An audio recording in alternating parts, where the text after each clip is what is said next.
नमस्कार UPSC aspirants, ये video आप सबको प्रॉमिस करता है एक शॉर्ट, एक सिंपल स्ट्रैटेजी प्रोवाइड करने के लिए for the UPSC 2027 and 2028 attempt, जहां पे what exactly you have to study, पढ़ना क्या है, कब और कैसे पढ़ना है और रिवीजन आपका होगा किस प्रकार। सिंपल थिंग कि अगर आप 2027 या 28 अटेम्प्ट की तैयारी कर रहे हैं तो अभी आपका कौन से वो स्टेप्स होने चाहिए जो आपको फॉलो करने होंगे, जिनसे आपका एक ऑप्टिमम प्रिपरेशन हो सकता है।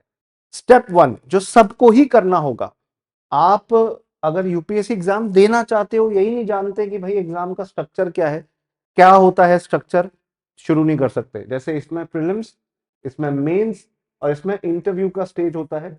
इंटरव्यू तक पहुंचने के लिए ये दो स्टेज क्लियर करने पड़ते हैं और इंटरव्यू के लिए अभी से चिंतित होने की कोई जरूरत नहीं है। The most difficult stage is prelims. Why I am saying this, क्योंकि इसमें बहुत लोग एलिमिनेट हो जाते हैं। लाखों बच्चे फॉर्म भरते हैं, लगभग 7-8 लाख के करीब बच्चे अपीयर हो रहे हैं, उनमें से कुछ 10-12-15 हज़ार लोग सिलेक्ट हो रहे हैं। सिमिलरली मेंस जो है आपका, मेंस में आपकी नॉलेज कितनी है उसको आप शो करते हो आंसर्स लिखकर। प्रीलिम्स में दो स्टेज होते हैं, जीएस पेपर 1 और सी सैट का पेपर। ठीक है ना, अभी इस पे हम बात करेंगे। मेंस के अंदर आपका ऐसे, मेंस के अंदर आपके जीएस के 4 paper, 1, 2, 3 and 4 and optional subject जिसके 2 पेपर होते हैं। ये सब आपको करना होता है। अगर आपने ये सब कर लिया तब जाकर आप लकी वंस में से होगे जो इंटरव्यू स्टेज पे पहुंचेगा। चलिए आगे अब समझते हैं। अब प्रीलिम्स जो है आपका, वो एक स्क्रीनिंग एग्जाम है, चाहे 2027 में थे, 28 में थे।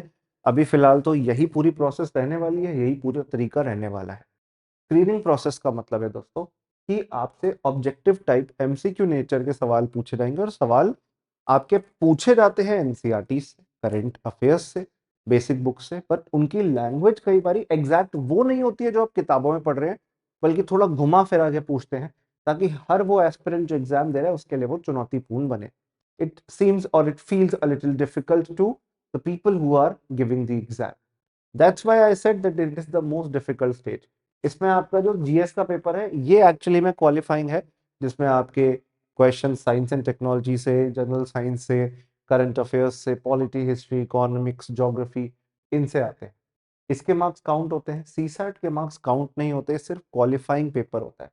क्वालिफाइंग का मतलब है कि इसमें आपको 1/3 स्कोर करना है। इतना आपने स्कोर कर दिया, अब आगे बढ़ जाओगे। सिलेबस में आपको बहुत गहराई में नॉलेज नहीं चाहिए होती, आपको बहुत सारी डिटेल्स के बारे में पता होना चाहिए। जैसे मैं प्रीलिम्स एग्जाम को एनालाइज जब करता हूँ, मैं जब अपने स्टूडेंट्स को पढ़ाता हूँ, तो मैं कहता हूँ एक क्वेश्चन देखिए, खड़ई कैमल के ऊपर आया था, तो लोगों ने ये सोचा खारा, खड़ई, खड़ई, खारा से कुछ रिलेटेड है, खारा मतलब सॉल्टी, तो हो सकता है सॉल्टी इलाकों में रहता हो या उन इलाकों में रहता हो जहाँ पानी थोड़ा कम होता है, राइट।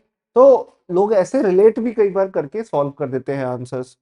कई बारी तो आपका बिल्कुल ही जनरल एस्पेक्ट्स पे सवाल पूछे जाते हैं, जैसे 3D प्रिंटिंग के ऊपर, नैनो टेक्नोलॉजी के ऊपर, जिसमें नॉर्मली सारे ही ऑप्शन सही लगते हैं और होते भी हैं। Now the time which provided to you to both to for both the exams for GS1 and CSAT is very limited. GS1 के लिए आपको 2 आवर्स का टाइम और CSAT के लिए भी 2 आवर्स का टाइम मिल रहा है। 2 घंटे के अंदर आपको इनके सवालों को हल करना है।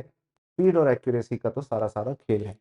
फिर जो मेंस का पेपर है, स्पीड और एक्यूरेसी से ज्यादा जो एग्जैक्ट पूछा गया है कि आप उसको डेप्थ में आंसर कर पा रहे हो, एनालाइज कर पा रहे हो या नहीं। स्ट्रक्चर्ड आंसर्स चाहिए होते हैं, और उन स्ट्रक्चर्ड आंसर्स को आप लिमिटेड टाइम में लिख पा रहे हो या नहीं लिख पा रहे हो। टोटली आपके ऑप्शनल के 9 पेपर, दो दो पेपर होते हैं, टोटल 9 पेपर होते हैं बेसिकली।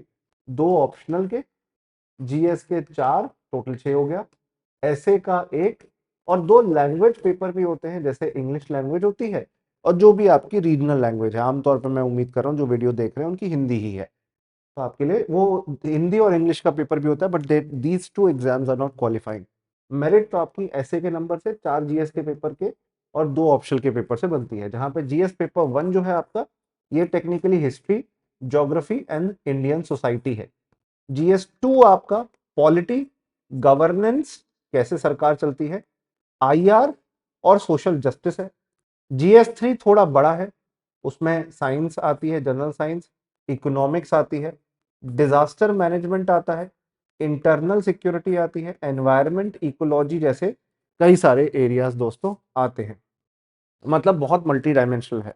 और जीएस पेपर 4 जो है आपका पूरा पूरा एथिक्स, इंटीग्रिटी एंड एप्टीट्यूड के सेक्शन से बना होता है, जहां पे रियल लाइफ केस स्टडी पूछी जाती है कि आप अगर अधिकारी हैं, आप इस सिचुएशन में क्या करेंगे। फॉर एग्जांपल आपके डिस्ट्रिक्ट में दंगा हो गया, आप जाकर जो कम्युनिटीज इन्वॉल्व हैं उनके लीडर्स से मिलेंगे, आप जाकर मीडिया को मैनेज करने की कोशिश करेंगे कि कोई भड़काऊ भाषण तो नहीं दिया जा रहा, कहीं पे सोशल मीडिया पे कुछ गलत चीजें या कुछ बैड एलिमेंट्स के द्वारा कुछ ऐसी चीजें तो सर्कुलेट नहीं हो रही जो लोगों को भड़का देगी।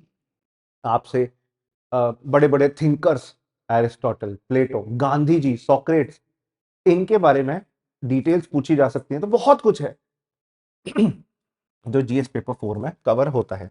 ये आपको बेसिकली सारे एरियाज आपकी फाइनल रैंक लाने में हेल्प करते हैं। अब एक्चुअल स्ट्रेटजी अब से, जब भी आप वीडियो देख रहे हो तब से क्या हो और कैसे आप एग्जैक्ट अपनी प्रिपरेशन शुरू कर पाए, नोट्स कैसे बना पाए, उनको रिवाइज कैसे कर पाए, अब हम इन पे बात करने जा रहे हैं। और बुक्स कौन सी पढ़े, of course that is a very important thing. First things first, बहुत सैक्रिफाइस लगेगा, बहुत टाइम आपको इसके लिए देना पड़ेगा, तो you have to be very sure कि एग्जाम देना भी है नहीं देना।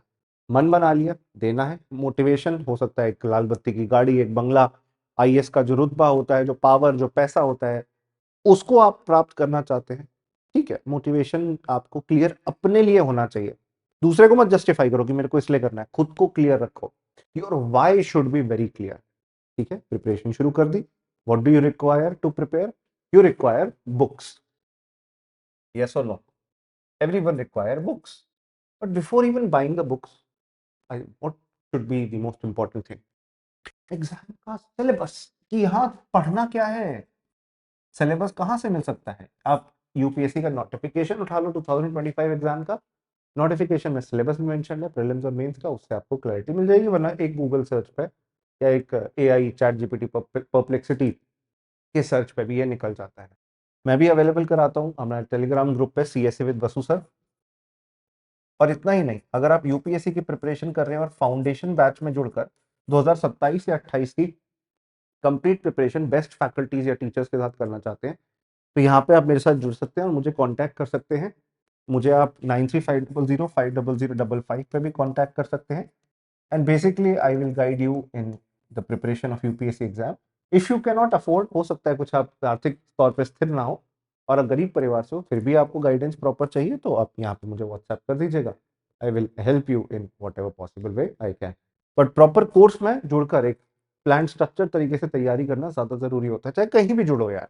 It's not about buying the course here, buy anywhere, but get the best guidance and someone who has given the exam themselves, जो खुद परीक्षा में दे चुके हैं, प्रीलिम्स मेंस इंटरव्यू तक पहुंच चुके हैं। जैसे मैं, I was able to give the mains exam, the interview also.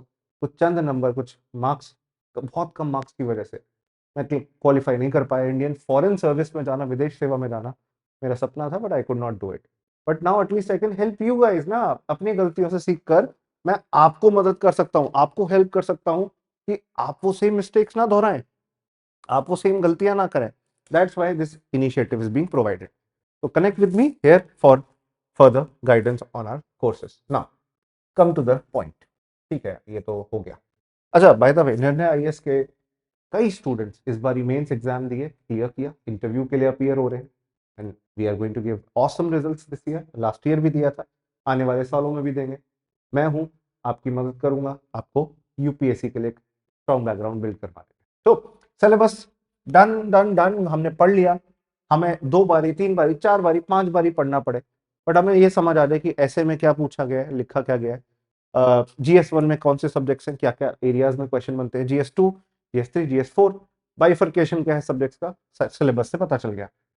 Next, should we start reading the books? Not just yet.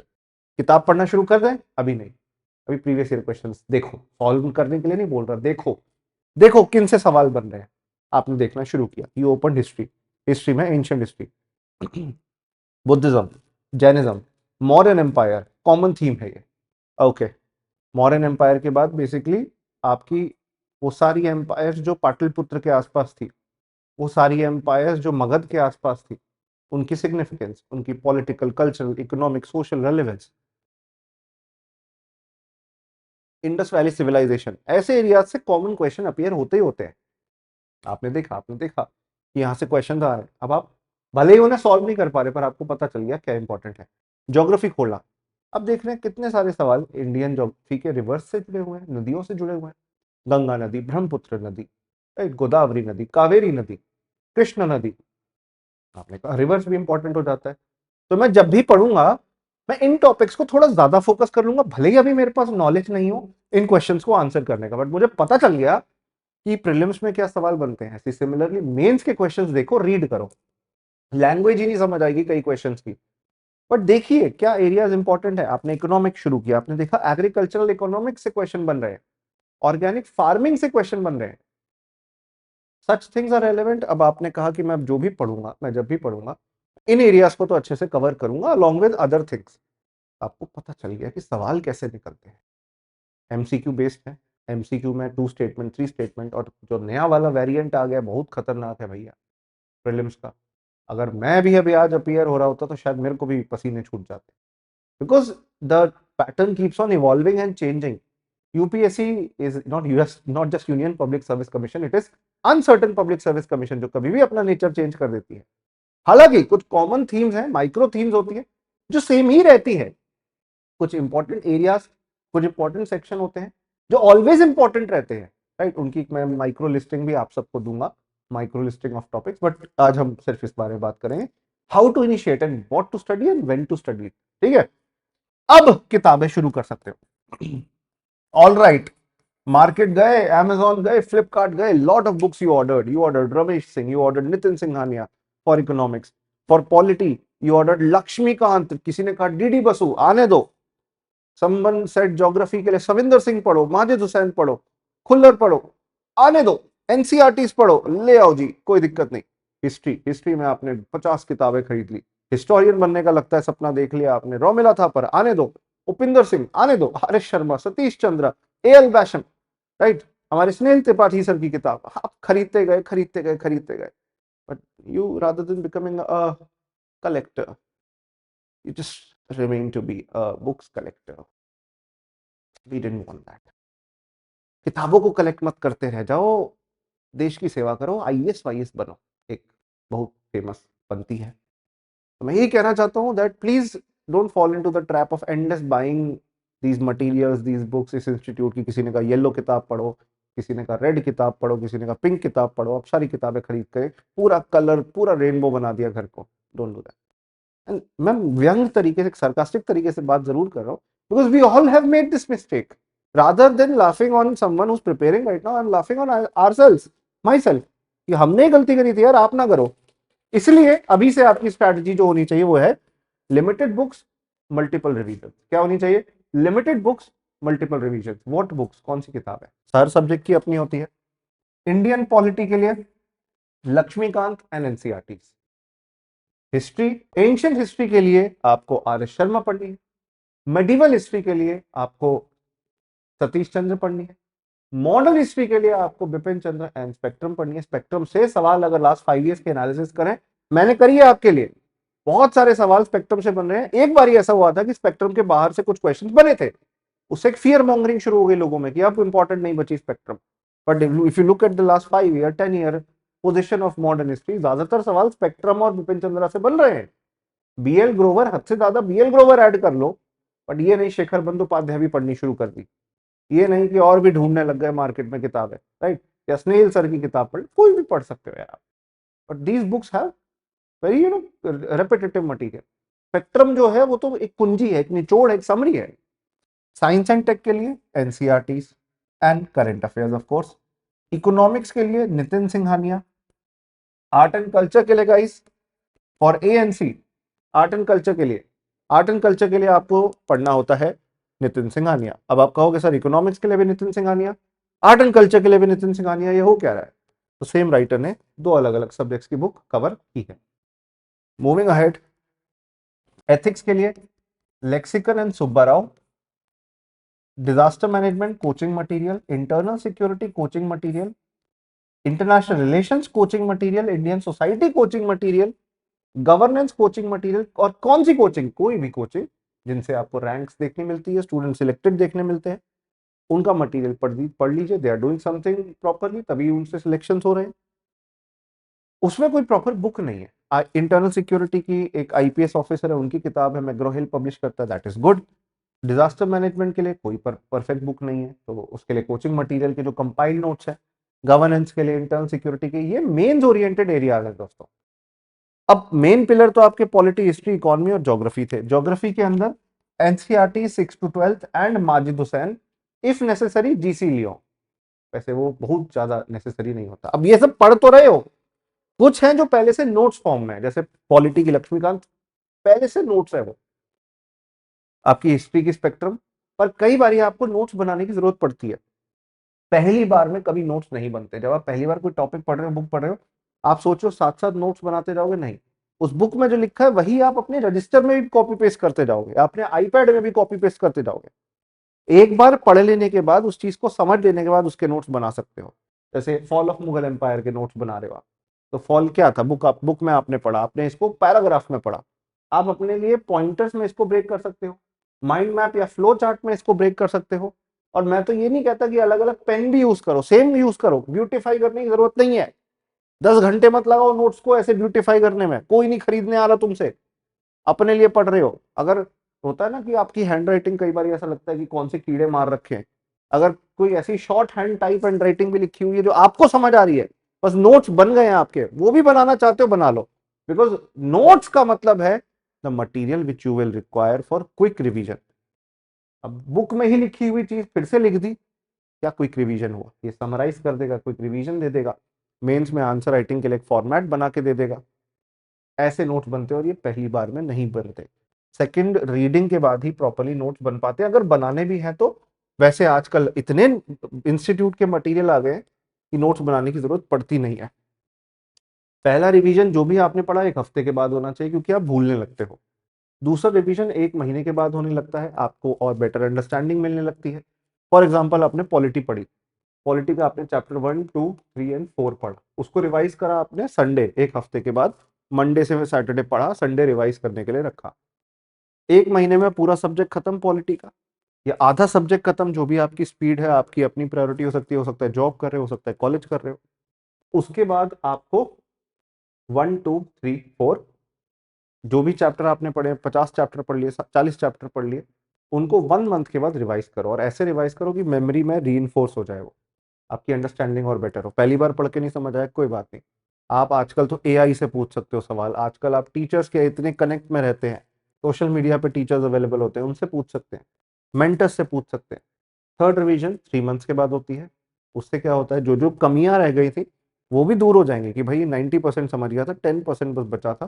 Third revision में वो भी, जैसे होता है ना जब इस्त्री कर रहे होते हो कपड़ा, तो you iron out even the small small points.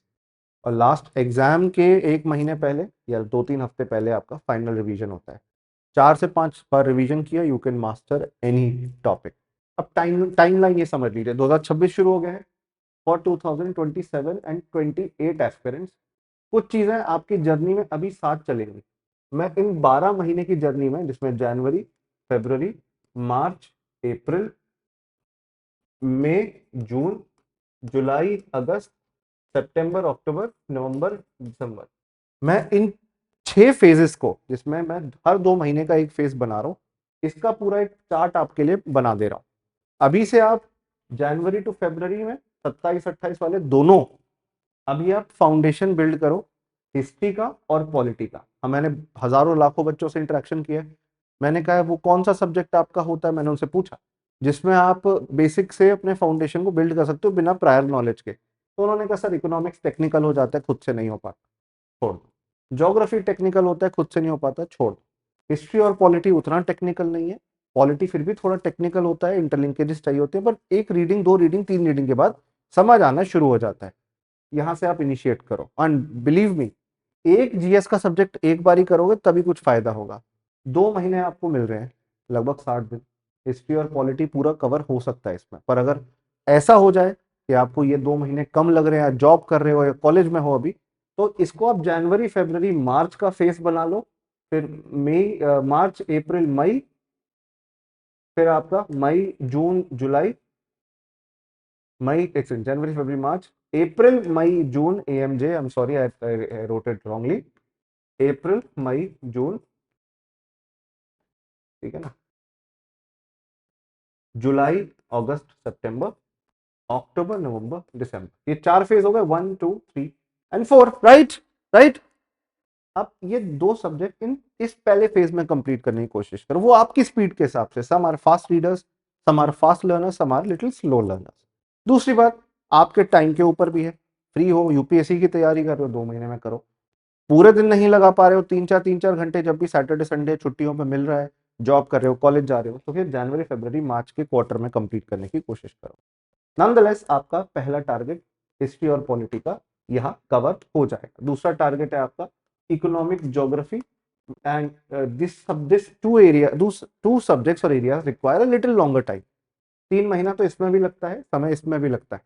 27 और 28 वाले बच्चे फिर इसको अप्रैल में जून या मार्च और अप्रैल वाले मंथ्स में कवर कर सकते हैं। मैं ऑनेस्टली बताऊं तो इसमें टाइम लग जाता है, आपको 3 महीने लग सकते हैं, कोई बड़ी बात नहीं है, टेक्निकल है, इसके लिए क्लासेस भी लेनी पड़ सकती है टीचर्स की, यूट्यूब पे भी अवेलेबल होती है और बैच में तो अवेलेबल होती ही होती है। मैं खुद इकोनॉमिक्स पढ़ाता हूँ इसलिए मैं जानता हूँ, आपको इकोनॉमिक्स में एनसीईआरटी पढ़नी पड़ती है 9 to 12 की, इकोनॉमिक्स सर्वे बजट पढ़ना पड़ता है जब भी वो रिलीज होता है, राइट, जिस साल अपीयर हो रहे हो एग्जाम में उस साल का इकोनॉमिक सर्वे और बजट पढ़ना पड़ता है। स्टार्ट विद एनसीईआरटी, दोनों की एनसीईआरटी से अच्छा बेस बना देंगे, और जहां भी आप क्लासेस कर रहे हैं, टीचर की वीडियोस देख रहे हैं, उससे और अच्छी ग्रिप बन जाएगी। फिर जुलाई अगस्त सितंबर वाला जो ये एरिया है, इसमें आपका साइंस एंड टेक, एनवायरमेंट और सीसैट कवर हो जाना चाहिए। अक्टूबर नवंबर दिसंबर वाला, या ये 2 एरिया, ये 2 क्वार्टर्स, इनके अंदर आपको मेंस ओरिएंटेड सब्जेक्ट्स को अच्छे से कवर कर लेना है, जैसे एथिक्स, जैसे सोसाइटी, जैसे गवर्नेंस, जैसे IR, internal security, disaster management, ये अच्छे से कवर हो जाने चाहिए, इन 3 महीने में हो जाएंगे। ये था क्वार्टरली जो 3 3 महीने के टारगेट लेके चल रहे हैं उनके लिए। और बाकी जो यू नो 2 2 महीने के टारगेट में चल रहे हैं, तो साइंस, एनवायरमेंट एंड सीसैट, ये आपका मई जून में हो जाए, जुलाई अगस्त में आपका एथिक्स कंप्लीट हो जाए, सितंबर एंड अक्टूबर में आपके एथिक्स को छोड़ के बाकी एरियाज कवर हो जाए, नवंबर दिसंबर के अंदर आप रिवीजन कर लें, तो आप सब एक ही स्पीड पे हो, ऐसा नहीं कि कोई कम या ज्यादा चल रहा है। जिन जो 3 महीने के टारगेट लेके चल रहे थे उनका भी by the end of the year, जब न्यू ईयर सेलिब्रेट कर रहे हैं, उतना ही एरिया कवर हुआ है, और इनका भी उतना ही एरिया कवर हुआ है, बट सबने अपनी प्रायोरिटीज डिवाइड करके रखी, ठीक है ना, प्रायोरिटीज के हिसाब से चले। तो कई बार कुछ 1 2 महीने एक्स्ट्रा भी लग सकते हैं, उसके लिए गिल्ट मत फील करना। ये तब है दोस्तों जब आप डेली का करंट अफेयर्स भी कवर कर रहे हो, बिकॉज सिर्फ ये सब कर लेना काफी नहीं है, डेली बेसिस पर आज से, अभी से जब आप वीडियो देख रहे हो, करंट अफेयर्स कवर करना स्टार्ट कर दो, एंड नेशनल इंटरनेशनल इंपॉर्टेंस की न्यूज़, और पहले दिन से पता ही नहीं होता क्या इंपॉर्टेंट होती है, तो current affairs analysis the Hindu newspaper की, इंडियन एक्सप्रेस की, कहीं भी देखिए, कोई भी वीडियो देखिए और नोट्स पढ़िए, पर शुरू कर दीजिए। वीडियो देखते देखते सिर्फ वीडियो ही मत देखते रह जाइएगा, नोट्स पढ़ना भी शुरू करिए। रीडिंग की हैबिट बहुत जरूरी है, एनालिटिकल स्किल्स बिल्ड होते हैं उससे। तो करंट अफेयर्स ये करना है, ऑप्शनल सब्जेक्ट अभी से चूज करें, अपने इंटरेस्ट एरिया को देखें, या देखें कौन सा सब्जेक्ट पढ़ के मजा आता है, या आप ये देखें कि किसके टीचर आसानी से अवेलेबल हैं, कौन से एरिया के नोट्स आसानी से अवेलेबल हैं, कौन से मटेरियल आसानी से अवेलेबल है, उनको पढ़िए। ये आपका डेली बेसिस पर होना चाहिए। ऑप्शनल को 1 घंटा दीजिए दिन का, करंट अफेयर्स को 1 घंटा दीजिए दिन का, बाकी टाइम ये जीएस को फॉलो करिए। तो आपका डेली प्रायोरिटी जीएस एक subject, optional and current affairs daily का होना चाहिए, जिसमें जनवरी फरवरी में अगर आप 2 2 महीने का टारगेट लेके चल रहे हैं, हिस्ट्री एंड पॉलिटी, मार्च और अप्रैल में इकोनॉमिक्स एंड ज्योग्राफी, मई और जून में science and tech, environment, CSAT, और इसके साथ साथ मई और जून में ये, जुलाई और अगस्त में एथिक्स, सितंबर अक्टूबर में साइंस, सोशोलॉजी, माफ कीजिएगा, society, governance, IR, internal security, disaster management, और लास्ट में नवंबर दिसंबर में रिवीजन कर सकते हो आप जो अब तक पढ़ा है। अगर आप थोड़ा फास्ट स्पीड पे चल रहे हैं तो आप ये फॉलो करेंगे, वरना अगर आप थोड़ा स्लो स्पीड पे चल रहे हैं तो जनवरी फरवरी मार्च में आपका हिस्ट्री पॉलिटी कवर होगा, अप्रैल में जून में आपका इकोनॉमिक्स ज्योग्राफी कवर होगा, एंड जुलाई अगस्त सितंबर में आपका science and tech environment CSAT, अक्टूबर नवंबर दिसंबर में आपका मेंस कवर होगा। साथ साथ करंट अफेयर्स और ऑप्शनल जो आप पढ़ रहे थे वो आप एज इट इज रख सकते हो। फिर नेक्स्ट ईयर के जनवरी फरवरी मार्च को प्योरली रिवीजन के लिए बनाए। रिवीजन हो जाने के बाद अपने प्रीलिम्स के टेस्ट सॉल्व करें। मेंस के टेस्ट एट दिस स्टेज करने की जरूरत नहीं है, ऐसे को एट दिस स्टेज करने की जरूरत नहीं है। प्रीवियस मेंस के क्वेश्चंस, प्रीवियस ऐसे के क्वेश्चंस को देखिए, उनका आंसर हो क्या सकता है वो सोचिए। कहीं कोई टेस्ट सीरीज मेंस की और ऐसे की अभी मत ज्वाइन करिए, जब एक्चुअली मेंस लिख रहे हो तभी टेस्ट सीरीज ज्वाइन करिए, आपके इससे कई हजारों रुपए बच जाएंगे। ये आपकी स्ट्रैटेजी अभी से होनी चाहिए। What to study, when to study, ये मैंने आपको बता दिया है। And you should start your preparation at this juncture. बाकी मैं आपको बता देता हूँ 2026 का prelims crash course Nirnay IAS provide कर रहा है। 2027 और 28 का फाउंडेशन बैचेस भी अवेलेबल है एट वेरी लो फीस।